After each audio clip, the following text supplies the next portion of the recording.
Steven, first and foremost, Cleveland, the land, as they Yes. call it colloquially. Another blue-collar city, blue-collar work ethic with a lot of boxers. Were you able to tap into your roots to even put into this film, Creed 2? Oh no, for sure, man.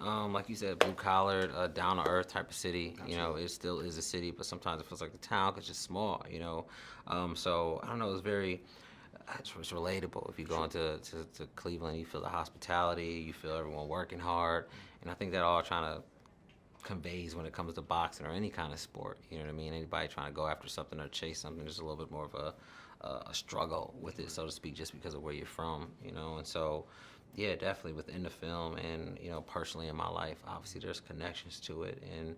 Yeah, there are boxers there. My boy Prentice PJ, who's coming up with a fight Nice. soon. I'll give shout out Brewer. He definitely was helpful in the sense of research. You know what I mean? And then also I was Andre Ward, now from Cleveland, from the Bay Area. That's right. And he's just a dope boxer. But him and his family, wife Tiffany, also helped me, develop the Oh, story. that's amazing. Yeah, for Absolutely. sure. Are you familiar with a lot of the boxers in Cleveland, such as the Shawn Porters of the world? Shawn Porter, yep. Yeah, Kenny Porter, Star, obviously. yep. No, I wanted to see his fight. But no, yeah, definitely, man. I haven't met Shawn yet. I just been close to him because I went to a lot of fights in Barkley, the Showtime fights. But no, I didn't get to meet him yet. And I know he probably knows about the project, so I can't wait to. But yeah, no, definitely, man. And they're actually all genuine, kind dudes. Like Shawn Porter is very much respectable, but yeah, he needs to. Yeah, He speaks up when he needs to, That's right, but like at the that's same time, like dude is has a huge amount of faith. You know what I mean, and is a good brother.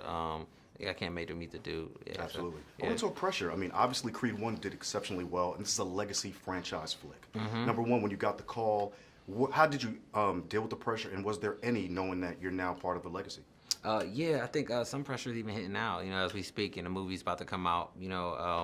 There's a bit of nerves behind it. There's a bit of a lot of expectations from fans, and you just want to make sure you hit those marks and people feel good watching the film and they know the history of it, so it reminds them of something and they relate and connect to it. So when taking on a project like this, all those things go through your mind, and you want it to be great, especially after what you're coming off of, which is a great film. And so everyone had the same motive, which was to make a better film. Sure. And to have everyone such as Ryan and Mike and Sly and Tessa with that same mindset and saying that, it was like, oh, we're here to ball then. We're not here to just try to make money or just do a project just to do it.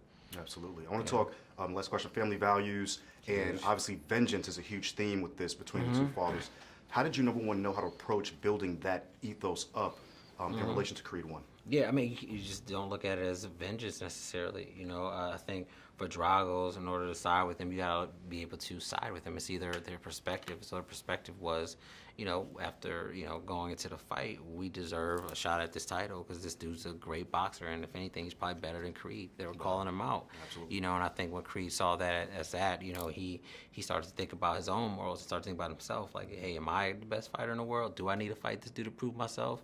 Then the Creed versus Drago, which is another element. I treated that as like a secondary thing, like this whole revenge story. That's what the world wanted to paint it as. It's the biggest fight in the century, but these two dudes were going through something personally to fight, to get into this fight. It was like their own self-worth and am I the one who's the best?